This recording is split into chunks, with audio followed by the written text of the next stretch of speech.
ஒரு 2-3 வாரங்களுக்கு முன்பதாக நோவாவின் நாட்கள் அப்படின்னு சொல்லி ஒரு செய்தியானதை நம்ம பார்த்தோம். நோவா. சோ இந்த நோவாவுடைய காலத்துல இருந்து பாத்தீங்க அப்படின்னு சொன்னா நோவாவுடைய குமாரர்கள் சேம், காம், யாபேத்.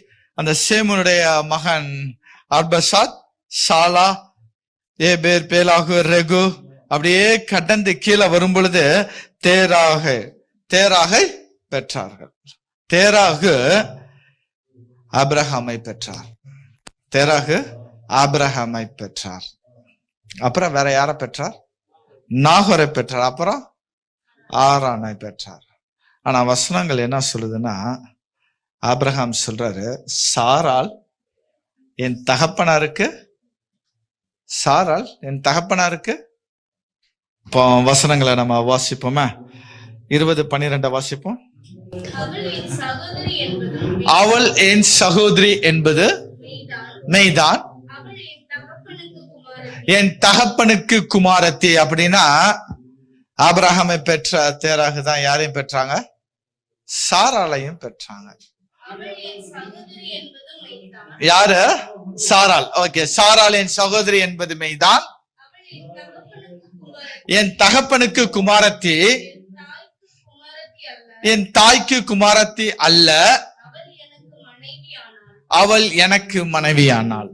அப்போ தெராகு பெற்றது சாராளும் கூட. ஓகே. ஆனா காலங்கள் கடக்கும் பொழுது ஆபிரகாம் சாராளை திருமணம் செய்கிறார். ஏன்னா 2 பேரும் ஒரு தாய் பிள்ளைகள்ல அந்த காலகட்டத்துல அப்படி இருந்தது. சோ சாராளை திருமணம் செய்கிறார். திருமணம் செய்து காலங்கள் கடந்த பிறகு வசனம் என்ன சொல்கிறது என்றால், ஆதியாகமம் 11வது அதிகாரம் 30வது வசனத்தை இப்போ வாசிப்போம். ஆதியாகமம் 11:30. சாராளுக்கு பிள்ளை இல்லை. இந்த சாராளுக்கு பிள்ளை இல்லை அப்படிங்கறதே போதுமான ஒரு வார்த்தை தான். சரண சாராளுக்கு பிள்ளை இல்லை அப்படிங்கறது போதுமான வார்த்தை தான். பிள்ளை இல்லைனாவே நம்ம என்ன சொல்லுவோம்? சரி, இத்தனை வருஷம் ஆயிடுச்சு அப்போ அப்படிதான். ஆனா இங்க வசனம் இன்னும் அது அழுத்தம் கொடுக்கிறது. சாராய்க்கு பிள்ளை இல்லை, மலடியா இருந்தால். இத நீங்க ஆங்கில வேதாகமத்துல நியூ லிவிங் டிரான்ஸ்லேஷன் அதுல பார்த்தீங்கன்னா, Sara was unable to become pregnant and had no children. இதே NKJV, NIV ஆம்பிளிஃபைடு வெர்ஷன்ல பாத்தீங்க அப்படின்னு சொன்னா, she was long past the age of childbearing. குழந்தையை பெற்றுக்கொள்வதற்கு வயது தாண்டியாச்சு. வயது தாண்டினதின் நிமித்தமாக இப்ப சாராளுக்கு என்ன இல்ல? குழந்தை இல்ல. வசனம் மறுபடியும் சொல்லுது. இன்னொரு ஒரு ஆராய்ச்சியாளர் என்ன எழுதுறாருன்னா, அவங்களுக்கு வீக், கர்ப்பப்பை வீக் அப்படின்னு சொல்றாரு. இன்னொரு என்ன சொல்லப்படுதுன்னா, அவங்களுக்கு கர்ப்பப்பையே இல்லை அப்படின்னு சொல்லப்படுது. நம்ம வேதாகம் என்ன சொல்லுதுன்னா, அவங்களுக்கு மலடியா இருந்தார்கள், குழந்தை இல்லை அப்படின்னு சொல்லி. இந்த சாராளை குறித்து நம்ம பார்க்கணும் அப்படின்னு சொன்னா, தேவன் அழைப்பு யாருக்கு கொடுத்தாரு? ஆபிரகாமுக்கு அழைப்பு கொடுத்தார். பின்னாடி பார்ப்போம் சாராளுக்கும் அழைப்பு இருந்ததுங்கிறத பார்ப்போம் பின்னாடி. ஓகே. சோ ஆபிரகாம் தான் ஆரம்பத்துல என்ன செய்தாரு? அழைத்தார். எங்க இருந்து அழைத்தார்? ஊர் எனக்குரிய கல்தேயர் பட்டணத்தில் இருந்து அழைத்தார். அங்கிருந்து அழைத்து நேரம் எங்க போனாங்க? ஆரானுக்கு போனாங்க. ஏறத்தாழ 1000 கிலோமீட்டர். 1000 கிலோமீட்டர் எங்க இருந்து? ஊர்ல இருந்து ஆரானுக்கு. ஊர் அப்படிங்கிறது இன்றைக்குள்ள ஈராக். ஈராக்குடைய பெண்கள் பொதுவாகவே அழகாக இருப்பாங்க. அதனால சாராள் எப்படி இருந்திருக்கணும்? அழகா இருந்திருக்கணும். ஓகே. இப்போ 1000 கிலோமீட்டர் கடந்து ஆரானுக்கு வந்தாச்சு. ஆரான்ல இருந்து அடுத்ததா எங்க போறாங்க? கானானுக்கு போறாங்க. எத்தனை கிலோமீட்டருங்க? 900 கிலோமீட்டர்ஸ். சோ இப்ப எவ்வளவு கிலோமீட்டர் கடந்து வந்திருக்காங்க? 1900 கடந்தாச்சு. சரி, கானான் தேசத்துக்கு வந்தாங்க. மறுபடியும் அங்கேயும் கொஞ்சம் பஞ்சம் ஏற்பட்டது. அங்க இருந்து மறுபடியும் எங்க போனாங்க? எகிப்துக்கு போனாங்க. எகிப்து, அந்த கானான் தேசத்துல இருந்து எகிப்து ஒரு 300 கிலோமீட்டர். இப்ப மொத்தம் எத்தனை கிலோமீட்டர் கடந்திருக்காங்க? மறுபடியும் எகிப்துல வந்த உடனே ரொம்ப, நான் ஏற்கனவே சொன்னது போல, சாரால் ரொம்ப அழகா இருந்தபடினால சாரால் என்ன செஞ்சுட்டாங்க? பார்வான் எடுத்துட்டு போயிட்டாங்க. சரி, மறுபடியும் வந்தாங்க. மறுபடியும் இந்த எகிப்துல இருந்து ரிட்டர்ன் எங்க போனாங்க? அதே கானானுக்கு தான் போனாங்க. இருந்த இடம் வந்து கானான்ல, எப்ரோன்ல, பெத்தேல்ல இருந்தாங்க. இப்போ 2வது ட்ரிப் போகும் பொழுது அதே கானான், ஆனா எங்க போயிருந்தாங்கன்னா அவங்க எப்ரோனுக்கு, பெத்தேல் எப்ரோன் 2 இடத்துக்கு தான் அவங்க போனாங்க. சோ ஒரு 300 கிலோமீட்டர் கடந்து வந்தாங்க நம்ம பார்த்தோம். இப்ப மறுபடியும் கானான்ல இருந்து, எகிப்துல இருந்து ஒரு 300 கிலோமீட்டர் கிராஸ் பண்ணி கானானை சேர்ந்திருக்காங்க. இப்போ மொத்தம் எத்தனை கிலோமீட்டர் கிராஸ் பண்ணிருக்காங்க? ஓகே, ஒரு 1000, ஒரு 900, ஒரு 300 பிளஸ் ஒரு 300.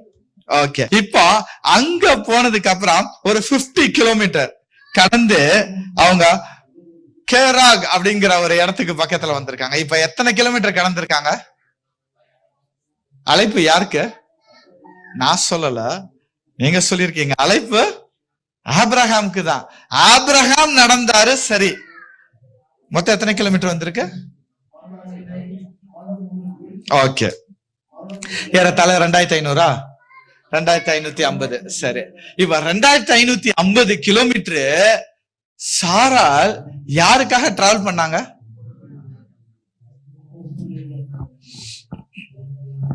இப்ப கேள்வியா லேடிஸ் சைடு, எவ்வளவு கிலோமீட்டர் உங்க புருஷனுக்காக நீங்க எல்லாம் கடந்து வந்திருக்கீங்க? கார் இருந்தாதான் வருவேன் சொல்லக்கூடாது, நடந்துதான். இதான் பைபிள் சொல்லுது. எத்தனை கிலோமீட்டர் நடந்திருக்கீங்க? ஓகே, சரி, இவ்வளவு கிலோமீட்டர் வந்து சாரால் என்ன செஞ்சிருக்காங்க? ஆபிரகாமுக்காகவே நடந்து நடந்து நடந்து வந்திருக்காங்க. ஆபிரகாம் வந்து தேவனுக்கு பயந்த ஒரு மனுஷன் தான். ஆனா இந்த ஆபிரகாமை பார்த்து தேவன் ஒரு ஆசீர்வாதத்தை கொடுத்தாரு. என்ன கொடுத்தாரு? உனக்குள் என்ன செய்வேன்? நானு சந்ததிய ஆசீர்வதிப்பேன். இந்த சந்ததி எல்லாம் ஆசீர்வதிப்பேன். ஆனா யார் நிமித்தம் தெரியுமா? உனக்குள், உனக்குள்ள இருக்கக்கூடியதால நான் என்ன செய்யறேன்? அந்த சந்ததிகளை ஆசீர்வதிக்கிறேன். ஆசீர்வாதத்தை ஆபிரகாமுக்கு கொடுத்துட்டாரு. அந்த ஆசீர்வாதத்தை நிமித்தமாக சொந்த ஊரை விட்டு அப்படியே கிளம்பி வராங்க சாராளமா. அப்படியே அடுத்தடுத்த ஒரு இடம் ஆபிரகாம் போக போக இவங்களும் என்ன செஞ்சிருப்பாங்க? சும்மா நடந்திருப்பாங்களா? இருக்கிற பருப்பு, அரிசி, பாத்திரம் எல்லாத்தையும் மூட்டை கெட்டிக்கிட்டு தான் என்ன செஞ்சிருக்கணும்? நடந்து போயிருக்கணும். போகும்போது என்ன நினைச்சிருப்பாங்க? எனக்கு தெரியல. ஆனா இன்னைக்குள்ள பெண்களை கூப்பிட்டு தான் நினைச்சாங்க, ஏன் மனுஷா உனக்கு அறிவு இல்லையா? இதெல்லாம் தூக்கிட்டு போற எங்களுக்கு தான் என்ன செய்ய வழி தெரியும் அப்படின்னு நிச்சயம் என்ன செஞ்சிருப்பாங்க? புலம்பிருப்பாங்களா? புலம்பி இருக்க மாட்டாங்களா? அமைதியா புருஷன் போற இடம்லாம் போனாங்க. போய் போய் போய் கடைசியில புருஷனுடைய கதைகள் எப்படி இருக்குது அப்படின்னு சொன்னா, இவங்களுக்கோ குழந்தை இல்ல. குழந்தை இல்லாதனால இப்ப என்ன செய்ய வேண்டியது இருக்கு? கானான்ல இருக்கிறாங்க. அவங்க டிராவல் பண்ண டிஸ்டன்ஸ் தான் நான் பார்த்தேன். இப்ப அவங்க கானான்ல இருக்கிறாங்க.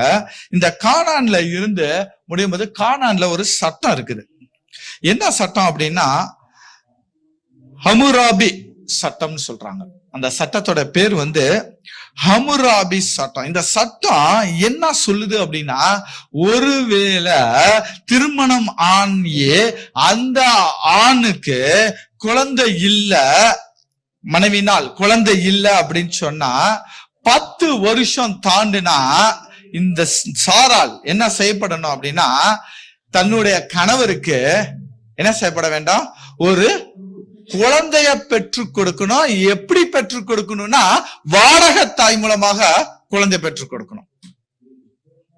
வாடகத்தாய் மூலமா குழந்தை பெற்றுக்கணும். ஆனா இவங்க இடத்துல ஏறத்தாழ ஒரு 385 வேலைக்காரர்கள் இருந்தாங்க. வேலைக்காரிகள். அப்போ அந்த குடும்பத்திலேயே, அந்த வேலைக்கார குடும்பத்திலேயே மிகவும் சிறிய பெண் யார் அப்படின்னு கேட்டா ஆகார். இந்த ஆகார குறித்து அடுத்ததா பேசுவோம். சாரால முடிச்சிட்டு நம்ம ஆகாருக்கு வருவோம். இருக்க இருக்கிறதுலயே சின்ன வயசு யாருன்னா ஆகார் தான். ஆகாருக்கு வயது 20 தான் ஆச்சு. ஆகாருக்கு வயது 20. ஆபிரகாமுக்கு என்ன வயசு இருக்கும்? என்ன வயசு? 86 வயசு இருக்கும். 80 to 86. ஓகே. சோ இப்போ சாரால் என்ன செய்றாங்க? தன்னுடைய வேலைக்காரியா இருக்கக்கூடிய ஆகாரை கணவனுக்கு என்ன செய்றாங்க? கொடுக்கறாங்க. எதற்கு கொடுக்கறாங்க? பிள்ளை பெற்று கொடுக்கும்படியாக வாடகத்தாயா கொடுக்கறாங்க. வாடகத்தாயா சட்டம், அந்த ஹம்முராபி சட்டம் என்ன சொல்லுதுன்னா, குழந்தை பெத்து முடிச்சா அந்த குழந்தைக்கு தாய் தகப்பன் யார் அப்படின்னு கேட்டா சாரால் தான் தாய். சாரால் தான் தாய். இதுதான் அந்த சட்டம் சொல்லுது. குழந்தை பெத்தது ஆகாராக இருந்தாலும் அந்த குழந்தைக்கு அந்த சட்டத்தின்படி யார் தான் தாயா இருக்க முடியும்? சாரால் தாயா இருக்கணும். சாராலா எனக்கு இது வேண்டாம் அப்படின்னு சொன்னா மட்டும்தான் இப்போ அந்த குழந்தைக்கு தாய் ஆகாரா இருக்கலாம். மற்றபடி அந்த குழந்தைக்கு தாய் யாருதான்? சாரால் தான் இருக்கணும் அந்த சட்டத்தின்படி. அப்படிதான் ஆரம்பத்துல இருந்திருக்கும் நினைக்கிறேன் நான். பிற்பாடு மாறினது. ஓகே. சோ இப்படி குழந்தை என்ன செய்யப்பட்டது? ஆபிரகாமுக்கு ஆகார் மூலமாக ஒரு குழந்தை வந்தது. இப்ப சந்தோஷம் யாருக்கு? ஆகாருக்கு சந்தோஷம்தான். ஆகாருக்கு ஒரு சந்தோஷம்தான். இருந்தாலும் சாராளுக்கும் வருத்தம். சாராளுக்கும் வருத்தம். ஏன்னா சட்டம் இப்படி சொல்லுது, நம்ம ஒரு ஆகார கொடுக்கவில்லை என்றால் ஆபிரகாம் என்ன செய்வாரு? ஒரு பெண்ணை தேர்ந்தெடுத்துக்க முடியும். சட்டம் இருக்குது. ஆனா யாரோ ஒரு ஆளை இந்த ஆபிரகாம் தேர்ந்தெடுப்பதற்கு பதிலாக நம்மளுடைய கைக்குள்ளாக அடங்கி இருக்கக்கூடிய வாய், நம்மளுடைய சொல்ல மீறி பேசாத, வாய் திறவாத அடிமையான பெண்ணாகிய ஆகாரை நாம் கொடுப்போமானால் இன்று மட்டுமல்ல என்றுமே நம்மளுடைய கரம் என்ன செஞ்சிருக்கோம்? ஓங்கி இருக்கும் அப்படின்னு நினைச்சுதான் ஆகார் என்ன செய்தாங்க? சரி திருமணம் செய்து கொள்ளும் சொல்லி என்ன செஞ்சாங்க? சம்மதம் கொடுத்தார்கள். ஆபிரகாமுக்கு சம்மதம் கொடுத்தாங்க. ஆபிரகாமும் ரொம்ப நல்லவர், மறு பேச்சு பேசல. அன்றைய தினம் அவங்க என்ன செஞ்சாங்க? கொடுத்தாச்சு, நீங்க திருமணம் செய்து கொள்ளுங்கன்னு சொல்லியாச்சு. இருந்தாலும் அந்த சாராளுக்கு எப்படி இருக்கும்? அவங்களோட மனநிலை எப்படி இருக்கும்? அவங்களோட மனநிலை எப்படி இருந்துச்சுன்னு சொல்லி ஏசாயா தீர்க்கதரிசி சொல்லக்கூடிய காரியத்தை தான் இப்ப நம்ம பார்க்க போறோம். நம்ம இன்னைக்கு பார்க்க போறது ஆபிரகாமுக்குள்ளாக இருந்த 3 ஸ்திரீகள். இந்த 3 ஸ்திரீகள் இடத்துல தேவன் எப்படி வெளிப்பட்டார், எப்படி ஆசீர்வதித்தார், அவர்களை கைவிட்டாரா, கைவிடலையா, தெரிந்து கொண்டாரா, தெரிந்து கொள்ளலையா என்கிற காரியத்தை குறித்து தான் இன்றைய நாள்ல நம்ம பார்க்க போறோம். நம்மளோட வேதாகமத்தை, இந்த பின்னணியில நம்மளோட வேதாகமத்தை ஏசாயாவுடைய புஸ்தகம் 54வது அதிகாரத்துக்கு திருப்பி ஒருவர் சத்தமா வாசிங்க மைக்கில. பிள்ளை பெறாத மலடியே மகிழ்ந்து பாடு. போதும், நிறுத்துங்க. நிறுத்தி நம்ம வாசிப்போம். இப்போ சாரால் என்ன செஞ்சாச்சு? ஆகார திருமணம் செய்து கொள்ள ஆபிரகாம்கிட்ட சொன்னாலும் சாராளுடைய மனநிலை ரொம்ப நொந்து இருக்கக்கூடிய ஒரு சூழ்நிலை. ஏன் அப்படின்னா ஆபிரகாம் இன்றைக்கு எங்க இருக்கிறாரு? ஆகாருடைய கூடாரத்துல இருக்கிறார். யாரோட கூடாரத்துல இல்ல? சாராளுடைய கூடாரத்துல இல்ல. சாராளுடைய கூடாரத்துல இல்ல. அந்த காலத்துல கூடாரங்கிறது முக்கியம். சாராளுடைய கூடாரத்துக்கு தான் ஈசாக்கு திருமணம் செய்து தன்னுடைய மனைவியை எந்த கூடாரத்துக்கு கூட்டிட்டு வந்தாங்க? சாராளின் கூடாரம் சொல்லியிருக்கோம். ஆபிரகாமின் கூடாரம் சொல்லல, சாராளின் கூடாரம். நம்ம இந்த பின்னணியில வசனம் என்ன சொல்கிறது? பிள்ளை பெறாத மலடியே மகிழ்ந்து பாடு. தேவன் சொல்றாரு, பிள்ளை பெறாத மலடியே மகிழ்ந்து பாடு. அவங்கள இப்ப என்ன சூழ்நிலையில இருக்கிறாங்க? ஒரு வருத்தமான ஒரு சூழ்நிலை, மனக்குழப்பமான சூழ்நிலை, புருஷன் கைவிடப்பட்ட ஒரு சூழ்நிலையில இருக்கும்போதுதான் தேவனுடைய வார்த்தை சாராளுக்கு வருது. எப்படி வருது? பிள்ளை பெறாத மலடியே நீ மகிழ்ந்திரு. அதனால்தான் ஆரம்பத்துல அந்த வசனத்தை எடுத்தோம். சாராள் பிள்ளை இல்ல, அதோட வசனம் நிறுத்தல, என்ன செஞ்சிருக்கு? மலடி. இப்போ அப்படியே இங்க என்ன சொல்லப்படுது? பிள்ளை பெறாத மலடியே மகிழ்ந்து பாடு, நீ சந்தோஷமா பாடு அப்படிங்கிறாரு. யார் சொல்றது? ஆவியானவர் சாராளுக்கு கொடுக்கக்கூடிய வார்த்தை இது. அடுத்தது வாசிங்க. கர்ப்ப வேதனை படாதவளே கம்பீரமாய் பாடி ஆனந்த சத்தமிடு. அவளே குழந்தை இல்லைன்னா வருத்தத்துல இருக்கிறா. அவளை பார்த்துதான் வார்த்தை சொல்லுது, கர்ப்ப வேதனை படாதவளே.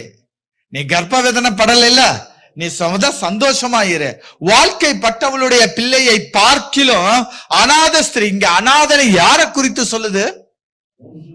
சாராளை குறித்து சொல்லுது. அநாத ஸ்திரீயினுடைய பிள்ளைகள் அதிகம்.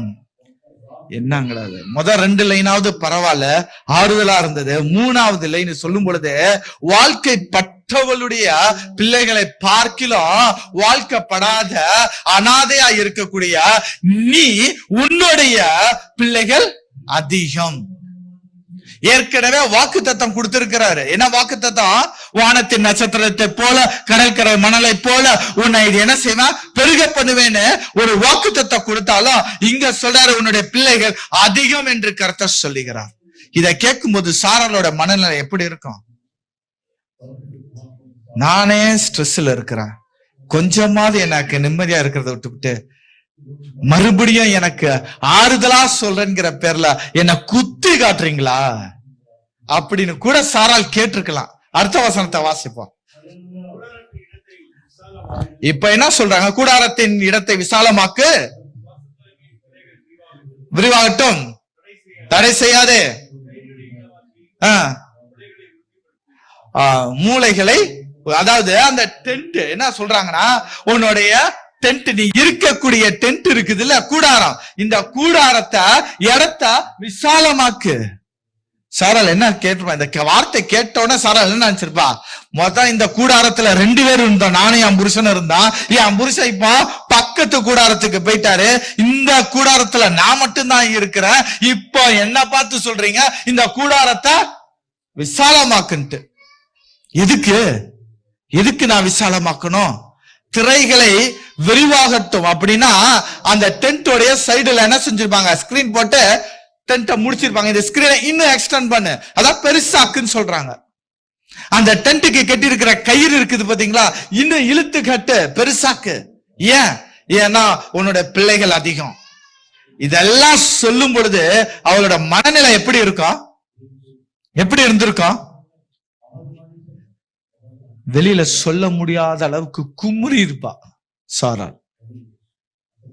அடுத்த வசனத்தை வாசிப்போம். இப்ப அவன் கேட்டிருப்பான், நான் நினைக்கிறான், சுவாமி நீங்க இடத்தெல்லாம் பெருசாக்க சொல்றீங்களே, எதுக்கு? அவரு அப்படியே கூட்டிட்டு கொஞ்சம் வெளியில வமான்னு கேட்டு, உன் ரைட்டா பாரு, உன் லெப்டா பாரு, இடதுபுறத்திலும் வலதுபுறத்துல இடம் கொண்டு பெருகுவாய் அப்படின்னா, இஸ்ரவேல் தான் முதல் பேர்சபா வரைக்கும் உன்னுடைய ஜனங்கள் என்ன செய்ய போறாங்க? உன்னுடைய பிள்ளைகள் பெருக போறாங்கன்னு சொல்றாரு. ஒரு வார்த்தை. பாலான பட்டணங்களில் குடியேற்றி இருப்பார்கள். அடுத்த வசனம் வாசிங்க, 4வது. இப்ப சொல்றாரு, எல்லாத்தையும் சொல்லிட்டு நீ என்ன செய்யாத? பயப்படாத. நீ என்ன செஞ்சிருக்க? பயந்து இருக்கிற. எதுக்கு பயந்து இருக்கிற? இந்த கூடாரம் இனி நாளைக்கு இடிக்கணுமா வேண்டாமா? இந்த ஜனங்க, இஸ்ரவேல் ஜனங்க என்ன மதிப்பாங்களா மதிக்க மாட்டாங்களா? என்ன இந்த ஜனத்துடைய தலைவியா நாளைக்கு என்ன நினைப்பாங்களா இல்ல மதிப்பாங்களான்னு சொல்லி பயந்து இருக்கக்கூடிய இந்த சாராளுக்கு தான் சொல்றாரு, பயப்படாத. என்ன செய்யாத? பயப்படாத. வாக்கு தத்தத்தை யார் கொடுத்திருக்கா? நான் கொடுத்திருக்கான். வாக்கு தத்தத்தை நான் கொடுத்திருக்கிறான். அப்புறம் எதுக்கு நீ பயப்படுற? கடவுளுடைய வார்த்தை அப்படிதான் சாராள் இடத்துல போகுது. வாசிங்க. நீ வெட்கப்படுவதில்லை. அடுத்த வார்த்தை சொல்றாரு, நீ என்ன செய்யாத, பயப்படாத, நீ வெட்கப்படுவதில்லை, லட்சை அடைவதில்லை, உன் வாலிபத்தின் வெட்கத்தை நீ மறந்து. இப்பதான் சொல்றாரு, நீ சோகத்தோட இருக்கிற பாரு, இத நீ விடு. உன் வாசிங்கதா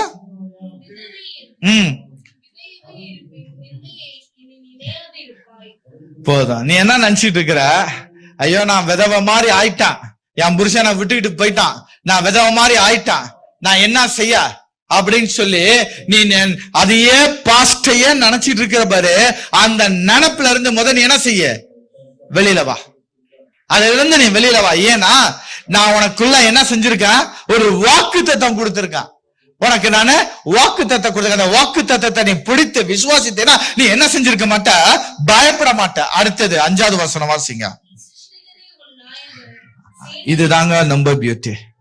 4 வசனத்துல பயப்படாதன்னு சொல்லிக்கிட்டு 5வது வசனத்துல அருமையா தன்னை வெளிப்படுத்தி காட்டுறாரு. என்ன சொல்றாரு, உன் சிருஷ்டிகரே உன் நாயகன். அப்படியே கீழே இங்கிலீஷ்ல இருக்கு, அதை வாசிங்க யாராவது. அப்படியே இங்கிலீஷ்ல வாசிங்க. For thy maker is thy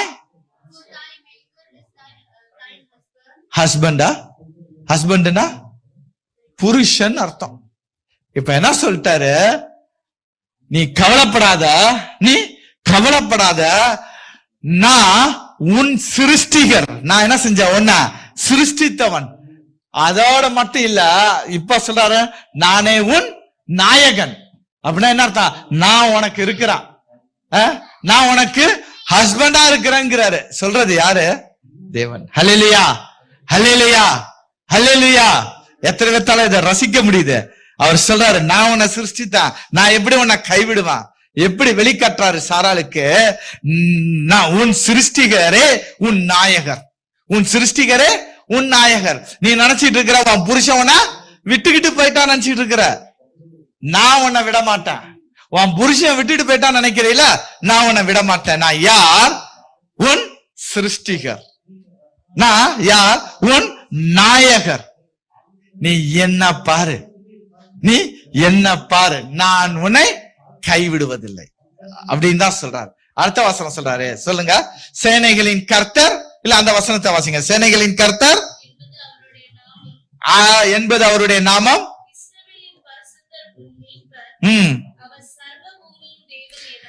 ஆமென். அடுத்த லைன் சொல்லுது, சேனைகளின் கர்த்தர் என்பது அவருடைய நாமம். சேனைனா என்னன்னு தெரியுமா, ஆர்மி, படை. ஆதியாமத்துல ஒரு சொல்றாரு, 2 சேனை சொல்றாரு. என்ன சொல்றாரு, வானத்துல வாசிங்க. ஆதியாகமம் 2வது அதிகாரம், ஆதியாகமம் 2வது அதிகாரம் 1வது வசனத்தை வாசிங்க.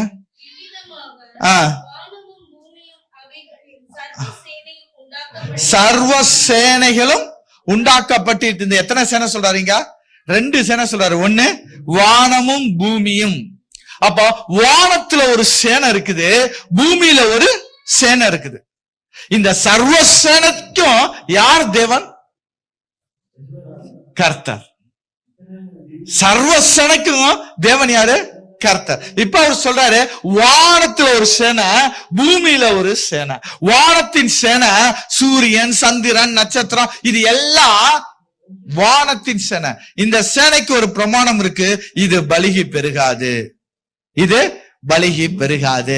ஆனா பூமிக்கு ஒரு சேனை இருக்குது.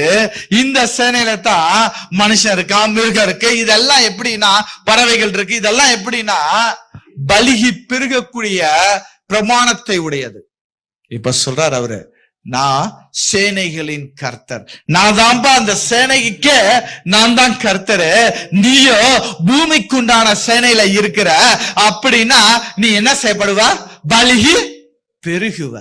நீ என்ன செய்யப்படுவ, பலிகி பெருகுவ. அதனால்தான் நான் சொன்னேன், உன்னுடைய டென்ட்டை பெருசாக்கு.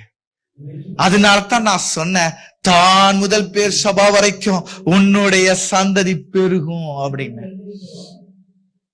அதனால்தான் நான் சொன்னேன், நீ சந்தோஷமா இரு, மகிழ்ந்து இரு, பயப்படாத அப்படின்னு சொல்லி ஒரு ஆறுதலான ஒரு வார்த்தைய தேவன் என்ன செய்யறாரு சொல்றாரு. 6வது வசனத்தை வாசிங்க. கைவிடப்பட்டு ஆ. நொந்தவளான ஸ்திரீயைப் போலவும், ஆ. இளம் பிராயத்தில் விவாகம் செய்து ஆ. தள்ளப்பட்ட மனைவியைப் போலவும் இருக்கிற உன்னை கர்த்தர் அழைத்தார் என்று தேவன் சொல்லுகிறார். கர்த்தர் யார் அழைத்தார்? கர்த்தர் யாரை அழைத்தார்? ஹல்லேலூயா. எத்தனை பேத்துக்கு புரியுது? ஹல்லேலூயா. கர்த்தர் சாராளையும் அழைத்தார். கர்த்தர் சாராளையும் அழைத்தார். அவர் சொல்றாரு, நீ விவாகம் செய்து தள்ளப்பட்ட, அதாவது டைவர்ஸ் ஆன ஒரு ஸ்திரியை போல இப்ப நீ என்ன செஞ்சுட்டு இருக்கிற? மன நொந்துகிட்டு இருக்கிற. நீ டைவர்ஸ் ஆகல, லீகலா டைவர்ஸ் ஆகல, ஆனா உன்னுடைய மனநிலை அப்படிதான் இருக்குது. ஆனா அப்படி இருக்கிற உனக்கு தான் நான் சொல்றேன், மகிழ்ந்து களி கூர்ந்து. 8வதுல சொல்றாரு, நித்திய கிருபையுடன் நான் உனக்கு இறங்குவேன். 9வது வசனத்துல சொல்றாரு, நோவாவினுடைய நாட்கள்ல நான் கோபப்பட்டு அந்த சமயம் நான் அழித்தது போல, பூமி முழுவதுமாக அழித்தது போல உன்மேல நான் கோபம் கொள்ளாமலும், உன்மேல நான் கோபம் கொள்ளாமலும் கடிந்து கொள்ளாமலும் நான் உன் மேல இறங்குவேன் சொல்றாரு. 9வது வசனம். ஹல்லேலூயா. புரியுதா? ஹல்லேலூயா. சாராளுக்கு கொடுத்த நல் வார்த்தைகள் கொடுத்துக்கிட்டு 10வது வசனத்துல இன்னும் அதை ஸ்ட்ரென்தன் பண்றாரு. வாசிங்க. மலைகள் விலகினாலும் அப்படின்னா என்ன அர்த்தம்? ஏசாயா 51:1-2 நீதியை பின்பற்றி செவி கொடுங்கள், வெட்டி எடுக்கப்பட்ட கண்மலையும் போதும். இங்க என்ன சொல்றாரு? நீங்க வெட்டி எடுக்கப்பட்ட கண்மலையும் தோண்டி எடுக்கப்பட்ட துறவு, 2 காரியங்கள் சொல்றாரு. தோன்றி எடுக்கப்பட்ட துறவு, கண்மலை, 2 காரியங்கள் சொல்றாரு. இந்த 2ஐயும் நீங்க என்ன செய்யணும்? நோக்கி பார்க்கணும். எதை நோக்கி பார்க்க சொல்லிட்டாரு? எதை நோக்கி பார்க்க சொல்லிட்டாரு? வெட்டி எடுக்கப்பட்ட கண்மலையை நோக்கி பாரு. அதுக்கப்புறம் என்ன சொல்லிட்டாரு? தோண்டி எடுக்கப்பட்ட துறவையும் நோக்கி பாருன்னு சொல்லிட்டாரு. அடுத்த 2வது வசனம் வாசிங்க. இப்ப கண்மலைன்னு யாரதான் சொன்னாரு? முத வசனத்துல சொன்னாரு 2 காரியம், ஒன்னு கண்மலை, இன்னொன்னு துறவு. 2வது வசனத்துல சொல்றாரு, உன் தகப்பனாகிய ஆபிரகாமையும் உங்களை பெற்ற சாராளையும் நோக்கி பாருங்கள். இப்ப என்ன சொல்லிட்டாரு? கண்மலை யாரா? மலை யாரா? ஆபிரகாமா. துறவு யாரு? சாராள். அதுவும் சொல்லும் போது என்ன சொல்றாங்க? தோண்டி எடுக்கப்பட்ட துறவு மட்டுமல்ல, தோண்டி எடுக்கப்பட்ட துறவின் குழி. அப்படின்னா என்ன அர்த்தம்? துறவை தோண்டணும், தண்ணீர் வராம அடைப்பட்ட குழி சாராள். இப்போ சொல்றாரு, நீங்க யார நோக்கி பார்க்கணும்? ஆபிரகாமையும் சாராளையும் நோக்கி பாருங்கன்னு 51வது அதிகாரத்துல சொல்லி அந்த மலை யாருன்னு சொல்லிட்டாரு? ஆபிரகாம் சொல்லிட்டாரு. இப்ப 54வது அதிகாரத்துக்கு வாங்க. 54:10 வாசிங்க. இப்போ எது விலகினாலும், மலைகள் விலகினாலும் அப்படின்னா என்ன அர்த்தம்? ஆபிரகாம் விலகினாலும், உன்னை விட்டு ஆபிரகாம் விலகினாலும். வாசிங்க. ஆமென், ஆமென். என்ன சொல்றாரு? ஆபிரகாம் உன்னை விட்டு விலகி போனாலும் சரி, நான் என்ன செய்ய மாட்டேன்? உன்னை விட்டு விலக மாட்டேன். என்னோட கிருபை உன்னை விட்டு விலகாது. நீனு 2500 கிலோமீட்டர் யார நம்பி வந்தீங்கன்னு சொல்லி எனக்கு தெரியாது. ஆனா நான் உன்னை என்ன செய்ய மாட்டேன்? கைவிட மாட்டேன். நீ ஆபிரகாம நம்பி வந்து இல்ல, அந்த ஆபிரகாமே உன்னை கைவிட்டாலும் நான் உன்னை கைவிட மாட்டேன். ஏன்னு சொன்னா, நான் உன் சிருஷ்டிகர், நானே உன் நாயகன். ஹல்லேலூயா, ஹல்லேலூயா. அத சொல்லிக்கிட்டு தான் சொல்றாரு, நீங்கெல்லாம் பல கிலோமீட்டர் கடந்து வந்தீங்க, யார நம்பி வந்தீங்க, எந்த கம்பெனியை நம்பி வந்தீங்கிறதெல்லாம் தெரியாது. ஆனா ஒண்ணு தெரியும், நான் உன்னை கைவிட மாட்டேன். ஹல்லேலூயா, ஹல்லேலூயா. அப்ப தேவன் சொல்ற வார்த்தை என்ன? நானே உன் சிருஷ்டிகர், நானே உன் நாயகன். நான் உன்னை என்ன செய்ய மாட்டேன்? கைவிட மாட்டேன். நான் உன்னை என்ன செய்ய மாட்டேன்? கைவிட மாட்டேன். இன்னைக்கு எத்தனை பேரு அவரை இன்னும் சிருஷ்டிகரா, இன்னும் நாயகரா நம்ம பிடிச்சிருக்கிறோம். அவரை இன்னும் நாயகரா, இன்னும் சிருஷ்டிகரா அவரை பிடித்திருந்தோமானால் என்ன செய்யப்பட மாட்டார், அவர் நம்மள கைவிட மாட்டார். அல்லேலூயா. பக்கத்துல இருக்கிற பார்த்து கேளுங்க, பிரதர் நாயகரா புடிச்சிட்டீங்களா? நாயகரை புடிச்சிட்டீங்களா? நாயகரை புடிச்சிட்டேன்னு சொன்னா நீங்க உங்க புருஷனை பார்க்க கூடாது, நாயகர் இயேசுவை புடிச்சிட்டீங்களான்னு கேக்குறேன் நானு. நீங்க போல உடனே புருஷனை பார்த்து புடிச்சிட்டான் அந்த இது இல்ல. பாடுமா ஒரு பாட்டா? மலைகள் விலகினாலும் பர்வதங்கள் பெயர்ந்தாலும், தேவன் அழகா சொல்றாரு, எது விலகினாலும் ஆபிரகாமே விலகட்டும், இல்ல நீ நம்பி இருந்த பெரிய கோட்டையே விலகட்டும், ஆனா நான் உன்னை கைவிட மாட்டேன். பாடுமா பாட்டா? மலைகள் விலகி போனாலும், கரங்களை தட்டுவோமா? பெயர்ந்து போனாலும், மலைகள் விலகி போனாலும் பர்வதங்கள் பெயர்ந்து போனாலும், அவர் கிருபை அவர் இரக்கம் மாறாது எங்கும் வாழ்விலே. அவர் கிருபை இதான அறிக்கை, விசுவாச அறிக்கைங்க. மாறாது எங்கும் வாழ்விலே. மலைகள் விலகி போனாலும் பர்வதங்கள் பெயர்ந்து போனாலும், மலைகள் விலகி போனாலும், பர்வதங்கள் பெயர்ந்து போனாலும், அவர் கிருபை அவர் இரக்கம் மாறாது எங்கும் வாழ்விலே. அவர் கிருபை அவர் இரக்கம் மாறாது எங்கும் வாழ்விலே. என்னை விட்டு விலகாத ஆண்டவர், என்னை ஒருபோதும் கைவிடாத செய்கிறவர். என்னை விட்டு விலகாத ஆண்டவர், ஒருபோதும் கைவிடாத செய்கிறவர். எனக்காக ஜீவன் தந்த இரட்சகர், என் வாழ்வில் என்று போதுமானவர். எனக்காக ஜீவன் தந்த இரட்சகர், என் வாழ்வில் என்று போதுமானவர். மலைகள் விலகி போனாலும் பர்வதங்கள் பெயர்ந்து போனாலும், மலைகள் விலகி போனாலும் பர்வதங்கள் பெயர்ந்து போனாலும், அவர் கிருபை அவர் இரக்கம் மாறாது எங்கள் வாழ்விலே. அவர் கிருபை அவர் இரக்கம் மாறாது எங்கள் வாழ்விலே. ஆமென். இனி இந்த பாட்டை பாடும்போது உங்களுக்கு என்ன ஞாபகம் வரணும்? ஆபிரகாம் சாராளுடைய கதை தான் ஞாபகம் வரணும். ஒரு இது மறக்க கூடாது. அதுக்குதான் இப்போ சாராள் இடத்துல பார்த்த தேவன் என்ன சொல்றாரு? மலைகள் விலகினாலும் பர்வதங்கள் நிலைபெயர்ந்து போனாலும் என்னுடைய கிருபை உனக்கு உண்டு. அல்லேலூயா, அல்லேலூயா.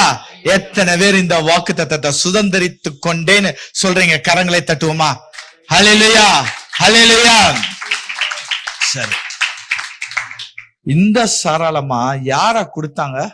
ஆகார கொடுத்தாங்க. யாருங்க இந்த ஆகார்? அதுதான் ரெண்டாவது. யாருங்க இந்த ஆகார்? ஒரு வித்தியாசமான ஒரு ரிசர்ச்ல இருந்து தெரிந்து கொண்ட காரியத்தை உங்களோட நான் பகிர்ந்து கொள்கிறேன். ஆகார் யார் அப்படின்னா, சாரால பார்வோன் என்ன செஞ்சிட்டாரு? தூக்கிட்டு போயிட்டாரு. ஏன் தூக்குனாரு? அவங்க அவ்வளவு அழகா இருந்தாங்க. தூக்கிட்டு போயிட்டார். தூக்கிட்டு போனதுக்கு அப்புறம் தெரிஞ்சு போச்சு இவங்க யாருடைய மனைவி? ஆபிரகாமுடைய மனைவின்னு சொல்லி தெரிஞ்ச உடனே இந்த ஆகார மட்டுமல்ல, இவங்களோட கூட சேர்ந்த ஒரு கூட்டத்தையே கொடுத்துட்டாங்க. பொருள் கொடுத்தாரு பார்வோன், பொருள் கொடுத்தாரு, கூட அடிமைகளையும் கொடுத்தார். எதற்கு?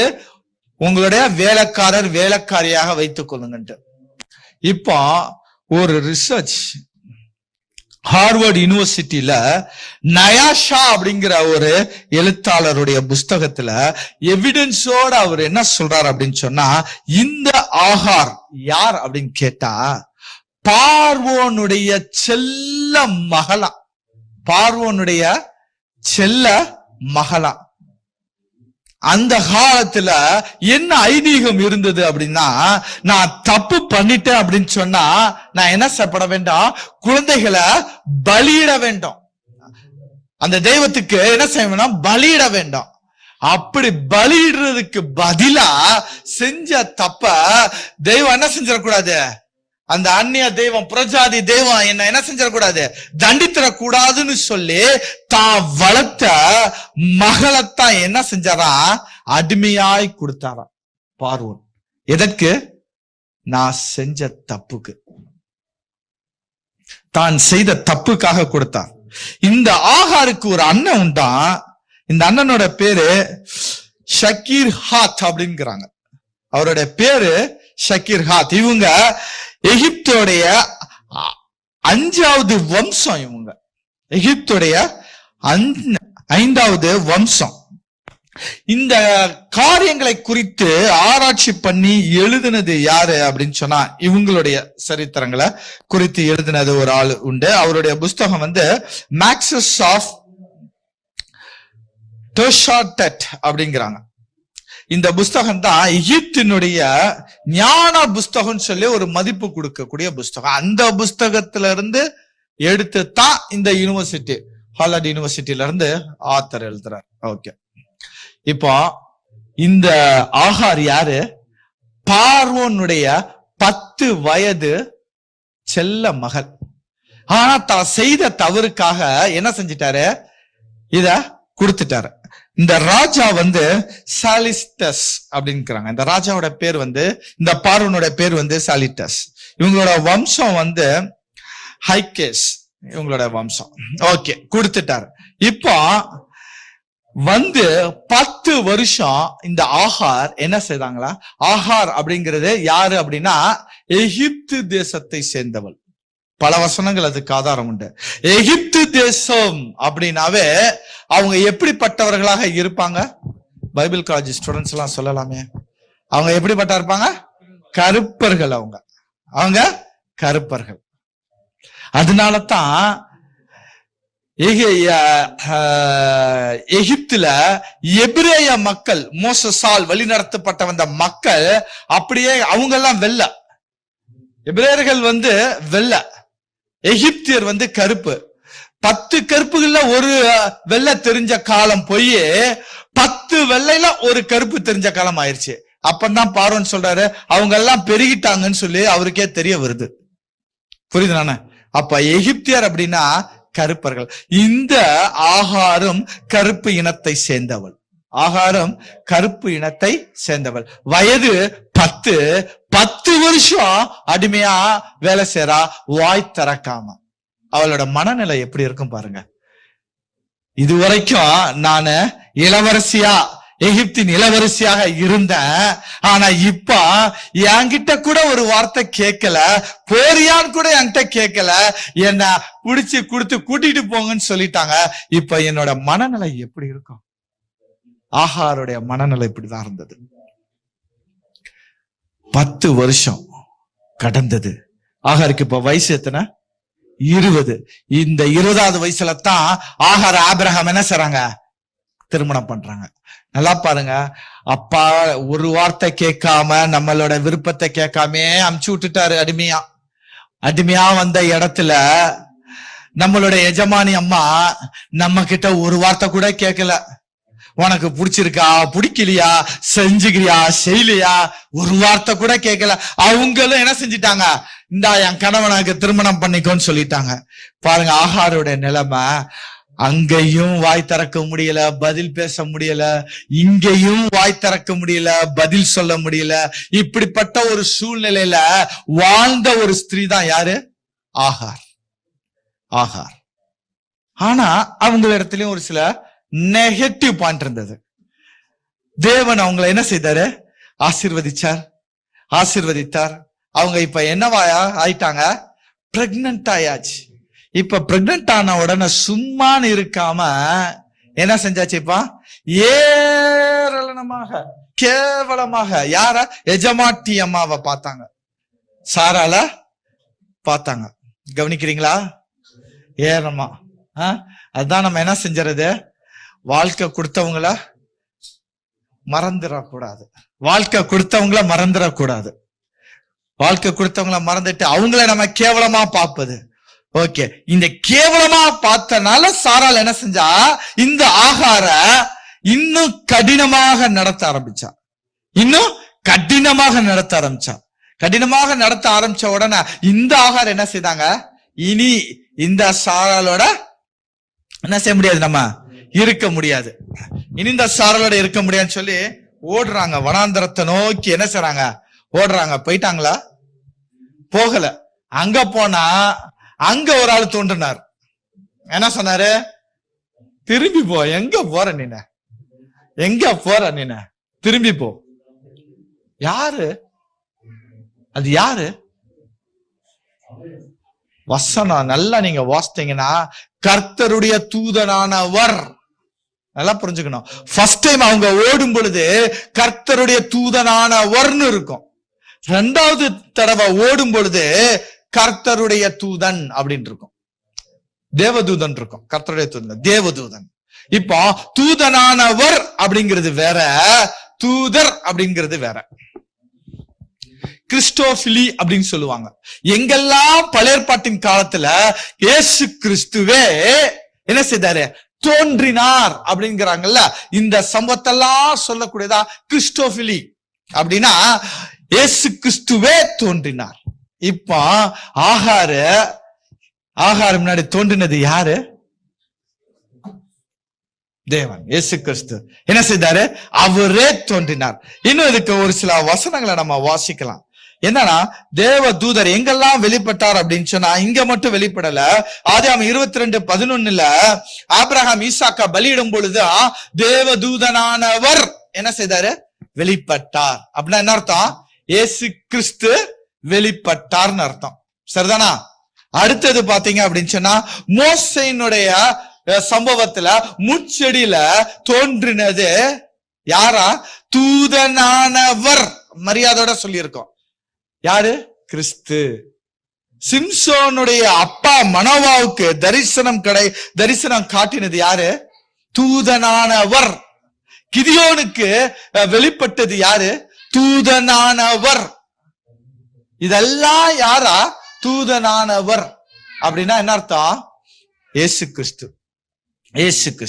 இப்போ அந்த இயேசு கிறிஸ்து வெளிப்பட்டு அவர் சொல்லக்கூடிய ஒரு வார்த்தை, நான் உன்னை என்ன செய்வேன், ஒரே ஒரு வசனத்தை மட்டும் வாசிப்போம், நேரம் இல்லாததால. ஆதியாகமம் 16வது அதிகாரம் 10வது வசனம் வாசிங்க. ஆதியாகமம் 16:10.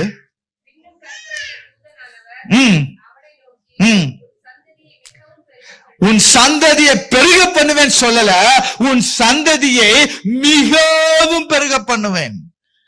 அப்போ அவர் என்ன செய்யல, இந்த ஆகாரைய அப்படியே விட்டு விடல. ஆகாருக்கு ஒரு வாக்கு தத்தத்தை கொடுத்து சொல்றாரு, உன் சந்ததியை நான் என்ன செய்வேன், பெருக பண்ணுவேன். இப்போ இந்த ஆகார் என்ன செய்றாங்க, தேவனோட பேசி முடித்த பிறகு மறுபடியும் போறாங்க. சாராளுடைய கைக்குள்ளாக அடங்கி இருக்கிறாங்க. ஓகே, குழந்தை பிறந்தது, அப்படியே கைவிட்டுட்டாரா? நேரம் இல்லாதனால நான் அப்படியே ரொம்ப சுருக்கமா போறேன். அப்படியே கைவிட்டுட்டாரா? கைவிடலைங்க. இஸ்மவேல் அவர் என்ன செய்யல, கைவிடல. இஸ்மவேலும் ஈசாக்கை பார்த்து நகைத்தார், கேவலமாக எண்ணினார். ஆகாரும் சாராளை பார்த்து கேவலமாக எண்ணினாலும் தேவன் என்ன செய்யல, கைவிடல. ஏன்னா நான் ஆபிரகாமுக்கு ஒரு வாக்கு தத்தத்தை கொடுத்தா, உனக்குள் உன் சந்ததி ஆசீர்வதிக்கப்பட்டிருக்குன்னு சொன்ன. அப்படி எப்படி அப்பா உன்னோட சந்ததியை நான் விடுவேன்? ஹல்லேலூயா, ஹல்லேலூயா. அப்போ அந்த வனாந்தரத்துல தோன்றிய தேவனுக்கு ஆகார் ஒரு பேர் வைக்கிறாங்க. என்ன பேர் அது? Lahai Roi, El Roi. Okay, என்னை காண்கிற தேவன். வேதாகமத்துல முதல் தேவனுக்கு பேர் வச்சது யாருதான்? ஆகார் தான். சாராலும் சாதாரணப்பட்ட ஆள் இல்ல. வேதாகமத்திலேயே முதல் வயதை குறிப்பிட்டு, இந்த வயதுல மரித்தவர்கள் அப்படின்னு சொல்லி வயதை குறிப்பிட்ட முதலும் கடைசியும் ஒரே பெண்மணி சாராள் மட்டும்தான். வேற யாருக்கும் இந்த இத்தனாவது வயதுல இவங்க வாழ்ந்து மரித்தார்கள் சொல்லல. ஆனா சாராளுக்கு மட்டும்தான் சொல்லி இருக்கு பைபிள். சாராலும் ஒரு ஸ்பெஷல் தான், ஆகாரும் ஒரு ஸ்பெஷல் தான். தேவன் அப்படியே இஸ்மவேல் என்ன செய்யல, அப்படியே விடல. இஸ்மவேல் அப்படியே விடாம தேவன் இஸ்மவேலையும் ஆசீர்வதித்தார். இஸ்மவேல் எங்க குடியேறி இருந்தாங்க? ஆதியாகமம் 25வது அதிகாரம் 18வது வசனம் வேகமா வாசிப்போம். இன்னும் நம்ம கேத்துராளுக்கு வேற போக வேண்டியது இருக்கு. அவர்கள் ஆவிலா துவக்கி என்ன பட்டணமா? ஆவிலா துவக்கி எகிப்துக்கு எதிராக வேகமா ஆவியாவுக்கு போகிற வழி இருக்கும். ஆ வழியில் இருக்கும் சூர் மட்டும் வாசப்படினார்கள். இது அவன் சகோதரர் எல்லாருக்கும் முன்பாக ஓகே. இந்த ஆவிலா பட்டணத்துல தான் யார் இருந்தா? இஸ்மவேலுடைய வம்சம் அங்கதான் இருந்தது. ஆவிலா பட்டணம். இந்த ஆவிலா பட்டணம்னா எத்தனை பேத்துக்கு தெரியும்? இந்த ஆவிலா பட்டணத்தை பத்தி. ஆவிலா பட்டணம்ங்கிறது சாதாரண இடம் இல்ல, அது பெரிய ஸ்பெஷல். இந்த ஸ்பெஷாலிட்டிய கடவுள் இங்க வைக்கல. கரெக்ட். வாசிங்க ஆதியாகமம் 2வது அதிகாரம் 16வது வசனம். 2வது அதிகாரம் 16வது வசனம் வேகமாக. முதலாம் ஆற்றுக்கு ஐஸ்மன் என்று பெயர். ஆ அது ஆவிலா தேசம் முழுவதையும் சுற்றி ஓடும். ஆ அவ்விடத்திலே பொன் விளையும். என்ன விளையுமா? ஆவிலா பட்டணத்துல பொன் விளையுங்க. இஸ்மவேல் குடியிருந்த பட்டணத்துல எப்படி இருந்துச்சா? பொன் விளைஞ்சுதான். அரிசி விளையலங்க, பொண்ணே விளைஞ்சது. அடுத்த வசனம் 12வது வசனம் வாசிங்க. அந்த தேசத்தின் பொன் நல்லது. ஆ அவ்விடத்திலே ஆ பிதோலாகும் ஆ கோமேத கல்லும் இந்த கோமேதக கல் அப்படிங்கறது எங்க கேள்விப்பட்டிருக்கீங்க? கோமேதக கல் எங்க கேள்விப்பட்டிருக்கீங்க? ஆசாரியனுடைய ஆடையில பதிக்கப்படக்கூடிய கல் இது. எகபோத். கரெக்ட். சோ இந்த ஏபோத்துல என்ன செய்வாங்களா?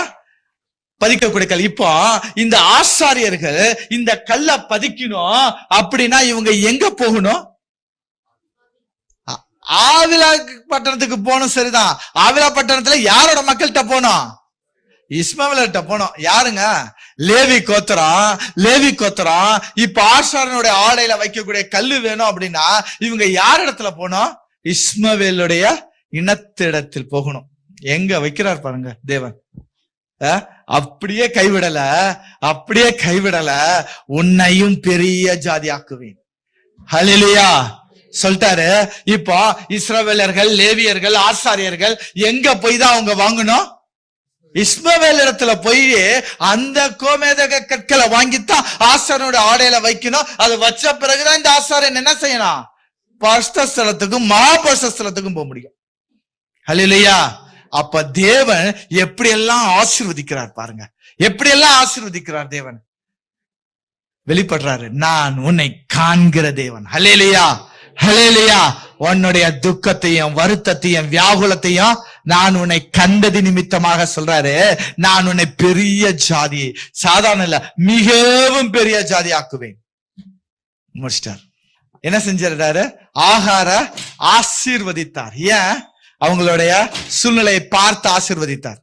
ஓகே, நேரம் இல்லாதனால நம்ம அடுத்ததுக்கு சொல்லுவோம். அடுத்த மனைவி யாரு? இந்த சாராள் மரித்த பிறகு அவர் அடுத்ததா ஒரு பெண்ணை கல்யாணம் பண்றாரு, கேத்துராள். இந்த கேத்துராள் அப்படிங்கிறது யார் அப்படின்னா, இந்த கேத்துராளும் நிறைய ஆராய்ச்சியாளர்கள் சொல்றாங்க இந்த கேத்துராளும் எகிப்து தேசத்தை சார்ந்தவள் சொல்றாங்க. ஓகே, நமக்கு அது விட்டுருங்க. ஆனா வசனம் என்ன சொல்லுது? இந்த கேத்துராளும் ஆபிரகாமின் மனைவின்னு சொல்லுது. இன்னொரு இடத்துல மறுமனையாட்டின்னு சொல்லப்படுது. சாராள் மரித்த பிறகு அவர் திருமணம் பண்ணினால அத ஓகே, பட் அவங்களுடைய 3வது மனைவியாக இருக்கிறாங்க கேத்துராள். இந்த கேத்துராள் ஆபிரகாமுடைய 140வது வயசுல ஆபிரகாம கல்யாணம் பண்றாங்க. எத்தனாவது வயசு? 140வது வயசுல கல்யாணம் பண்றாங்க. ஆபிரகாம் எத்தனாவது வயசுல மரிக்கிறாரு? 175 வயசுல மரிக்கிறாரு.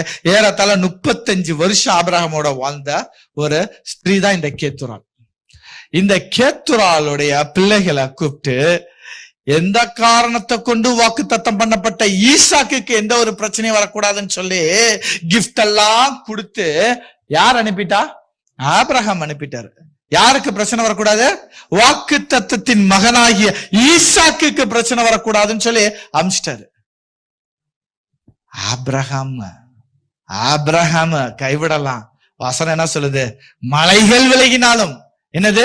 ஆபிரகாமே மறந்தாலும், ஆபிரகாமே உன்னை கைவிட்டாலும் நான் உன்னை கைவிட மாட்டேன். கைவிட்டாரா கேத்துரால? இல்ல. கேத்துராளுக்கு 6 பிள்ளைங்க. வாசிங்க இப்போ வசனத்தை. ஆதியாகமம் 25வது அதிகாரம் 2வது வசனம். ஆதியாகமம் 25வது அதிகாரம். அவன் அவனுக்கு சிம்ரானையும் யக்ஷானையும் மேதானையும் மீதியானையும் இஸ்பாக்கையும் சூவாகையும் பெற்றாள். ஓகே, போதும். சோ இப்போ ஆபிரகாமுக்கும் கேத்துராளுக்கும் பிறந்த பிள்ளைங்க எத்தனை பேரு? வாயை திறந்து நீங்க சொன்னீங்கன்னா தான் மைண்ட்ல நிற்கும். 6 பேரு. இதுல 4வது நபர்கள் யாரு? மீதியான். யாருங்க இந்த மீதியான்? யாரு இந்த மீதியான்? ஏன் நான் இந்த மீதானை எடுக்கிறேன் அப்படின்னா, மோசே என்ன செஞ்சிட்டாரு?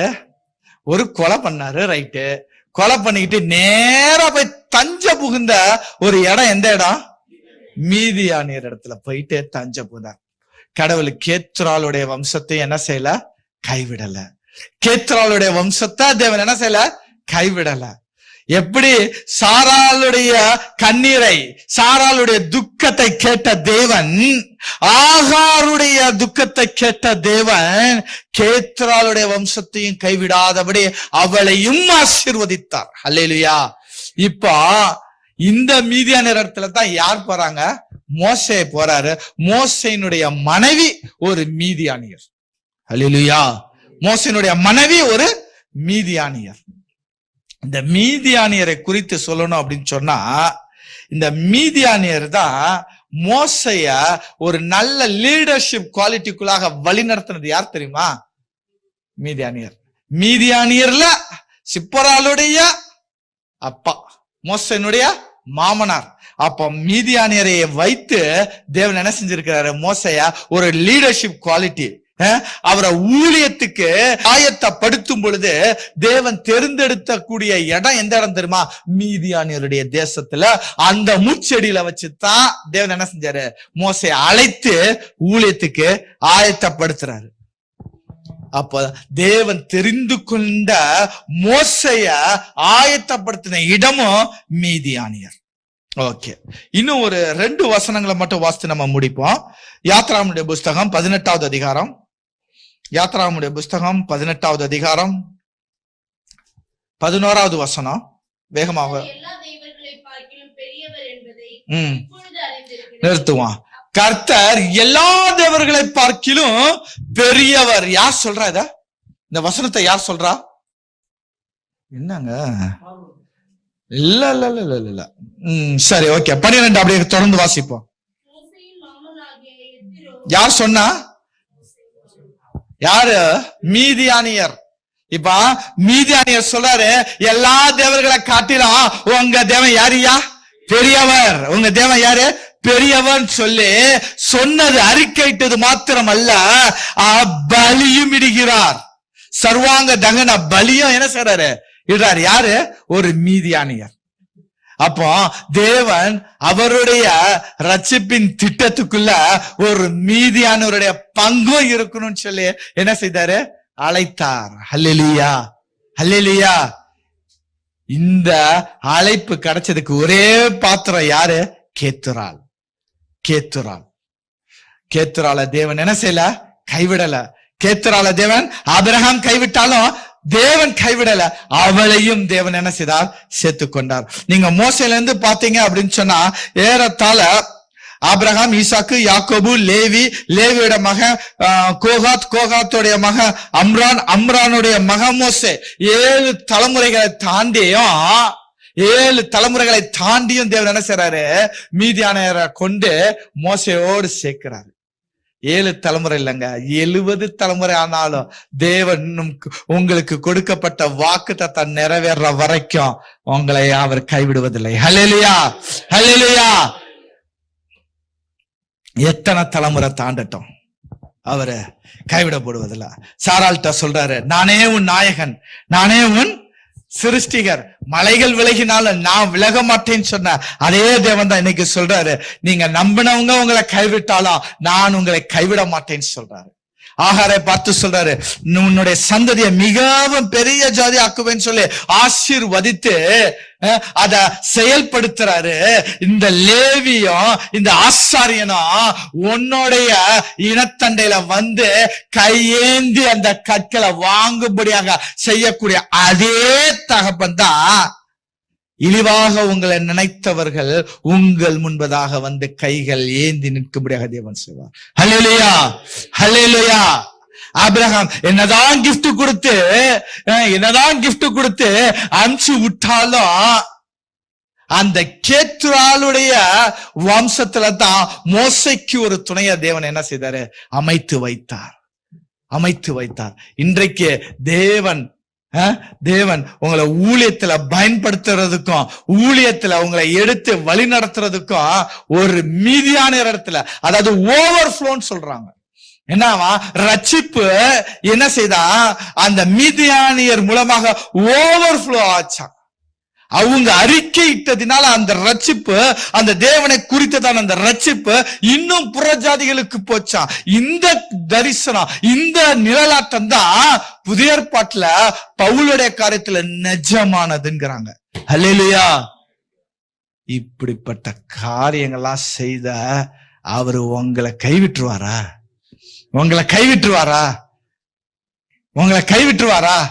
ஆபிரகாம கைவிடலையே, சாரால கைவிடலையே, ஆகார கைவிடல, கேத்துரால கைவிடல, மனுஷங்க தான் கைவிட்டாங்க, தேவன் கைவிடல. அப்படி யாரையுமே கைவிடாத தேவன் அல்லவா நீங்க தொழுது கொண்டிருக்கிறீங்க. உங்களை எப்படி தேவன் கைவிடுவார்? ஹல்லேலூயா. உங்களுக்குன்னு குறித்தது என்ன செய்யப்படும்? கிடைக்கிற வரைக்கும் தேவன் உங்களை என்ன செய்ய மாட்டாரு? கைவிட மாட்டார். ஹல்லேலூயா. எல்லாரும் எழுந்திருப்போமா? சாராள் உடைய சூழ்நிலை, ஆகாருடைய சூழ்நிலை, எனக்கு எப்படி என்னோட இயலாமை, என்னால எதுவுமே செய்ய முடியாத சூழ்நிலையில அல்லவா நீர் என்னுடைய கரத்தை பிடித்து வழி நடத்தி வந்தீர். அந்த தேவனை தான் நம்ம ஆராய்ச்சி கொண்டு வரோம். ஹல்லேலூயா. பாடுவோமா நம்மளுடைய பாடல்களை? எழுந்து, என் இயலாமையில் நீ செயல்படுவீர், உன் கரம் என்னை விலகாதிருக்கும்.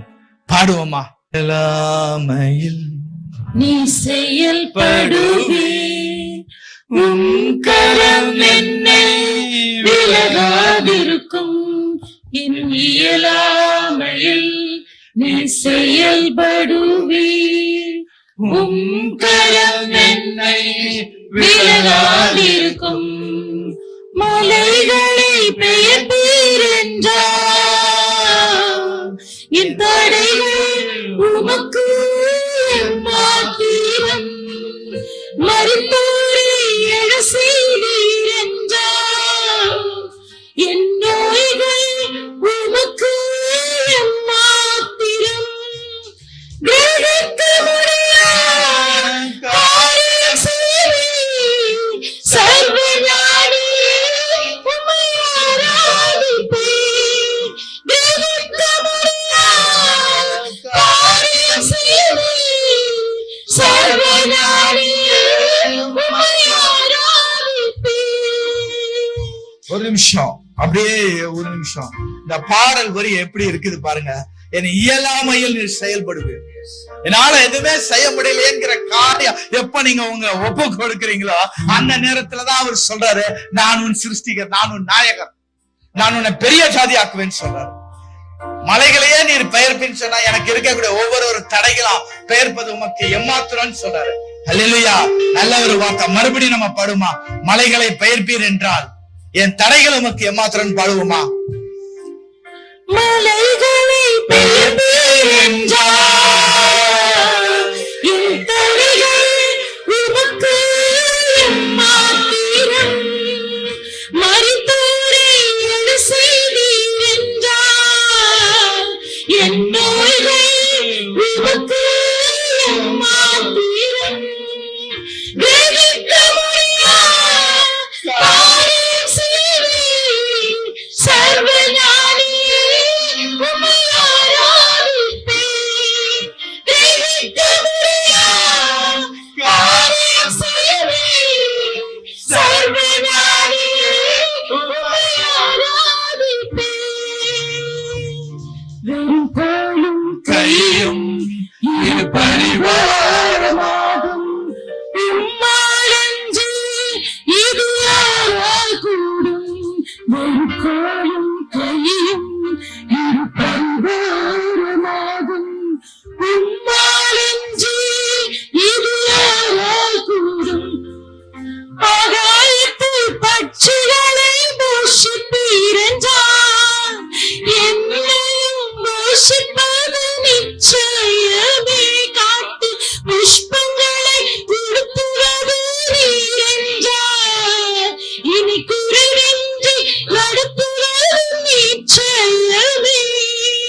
கிரகிக்க முடியா காரியம் செய்வீர்.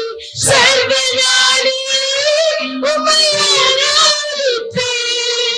கிரகிக்க முடியா காரியம் செய்வீர். சர்வஞானியே உம்மை ஆராதிப்பேன்.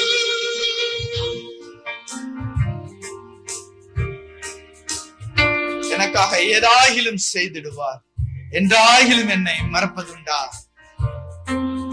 என் தேவன் எனக்காய் ஏதாகிலும் செய்திடுவார், என்றாகிலும் என்னை மறப்பது உண்டா? என் தேவன் எனக்காய் ஏதாகிலும் செய்திடுவார், என்றாகிலும் என்னை மறப்பது உண்டா? என் தேவன் எனக்காய் ஏதாகிலும் செய்திடுவார், என்றாகிலும் என்னை மறப்பது உண்டா? என் தேவன் எனக்காய் ஏதாகிலும் செய்திடுவார், என்றாகிலும் என்னை மறப்பது உண்டா? என் தேவன் எனக்காய் ஏதாகிலும் செய்திடுவார், என்றாகிலும் என்னை மறப்பது உண்டா? என் தேவன் எனக்காய் ஏதாகிலும் செய்திடுவார், என்றாகிலும் என்னை மறப்பது உண்டா?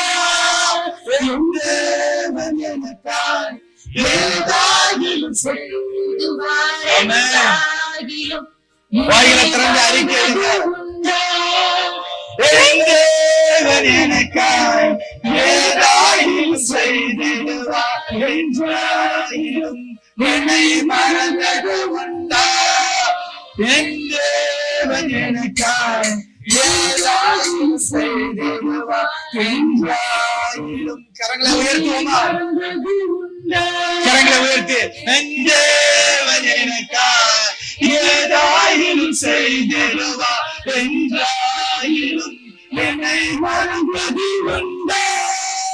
என் தேவன் எனக்காய் ஏதாகிலும் செய்திடுவார், என்றாகிலும் என்னை மறந்தது உண்டா? என் தேவன் எனக்காய் ஏதாகிலும் செய்திடுவார், என்றாகிலும் என்னை மறந்தது உண்டா?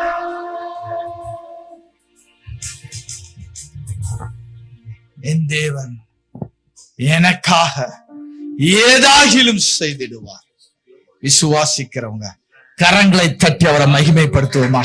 ஹல்லேலூயா, ஹல்லேலூயா. என் தேவன் எனக்காக ஏதாகிலும் செய்திடுவார். அவர் சாராளுக்கு செய்தார், அவர் ஆகாருக்கு செய்தார், அவர் கேத்துராளுக்கு செய்தார். அதே தேவன் உங்களுக்கும் செய்வார். ஹல்லேலூயா, ஹல்லேலூயா, ஹல்லேலூயா. இன்னும் ஒரு விஷயம் பாடி நம்ம ஜெபத்துக்குள்ளாக போவோம். என் தேவன் எனக்காய் ஏதாயிலும் செய்திடுவார், என்றாயிலும் என்னை மறந்தது உண்டா? என் தேவன் எனக்காய் ஏதாயிலும் செய்திடுவார், என்றாயிலும் என்னை மறந்தது உண்டா? என் தேவன் எனக்காய் ஏதாயிலும் செய்திடுவார், என்றாயிலும் என்னை மறந்தது உண்டா? என் தேவன் எனக்காய் சத்தத்தை உயர்த்து, சத்தத்தை உயர்த்து, என்னை மறந்தது உண்டா? என் தேவன் எனக்காய் ஏதாயிலும் செய்திடுவார், என்றாயிலும் என்னை மறந்தது உண்டா? இஸ்ரவேலே, நீ என்னால் மறப்பதில்லை. ஹல்லேலூயா, ஹல்லேலூயா. நல்ல வாக்குத்தத்தங்களை எல்லாம் தேவன் உங்களை ஆசீர்வதிப்பார். ஜெபம் செய்வோம். எங்களை நேசிக்கிற நல்ல தகப்பனே, இந்த அருமையான இந்த வேளையிலும் கூட கர்த்தாவே, நீர் எங்களுக்கு சாராள் மூலமாக, ஆகார் மூலமாக, கேத்துராள் மூலமாக ஒரு வாக்குத்தத்தத்தை கொடுத்த வாக்குத்தத்தத்தை நான் நிறைவேற்றுவேன், ஏதாவது உனக்கு நான் செய்வேன் என்று ஒரு நல்ல ஒரு வாக்குத்தத்தத்தை கொடுத்து கர்த்தாவே எங்களை வழிநடத்தி வந்தீரே, அதற்காக நாங்கள் நன்றி செலுத்துகிறோம் ராஜா. இந்த வார்த்தைகளை கேட்கும்படியாக வந்த பிள்ளைகள் ஒவ்வொருவருக்காக நாங்கள் செபிக்கிறோம். ஒவ்வொருவரையும் நீர் ஆசீர்வதியும். வர தடப்பட்ட பிள்ளைகளையும் நீர் ஆசீர்வதியும். வருகிற நாட்களில கூட்டி சேருங்க. குடும்பங்கள் ஆசீர்வதிக்கப்படட்டும். அவர்கள் கையிட்டு செய்கிற காரியங்கள் கர்த்தாவே நீர் ஆசீர்வதிங்க ராஜா. ஆவிக்குரிய ஆசீர்வாதத்தினாலோ பூமிக்குரிய ஆசீர்வாதத்தினாலோ எங்களுடைய விசுவாச பிள்ளைகள் ஒவ்வொருவரையும் ஆசீர்வதிங்க, வழி நடத்துங்க. வந்தது என்னுடைய வார்த்தையை நாங்கள் கேட்டு அதன்படி நடக்கும்படியாக அவருடைய உள்ளத்தை நீங்க பக்குவப்படுத்துங்க, பதப்படுத்துங்க. அவைகளை நீங்க ஆசீர்வதிங்க. அன்பர் இயேசு கிறிஸ்துவின் மூலம் ஜெபிக்கிறோம் நல்ல தகப்பனே. ஆமென்.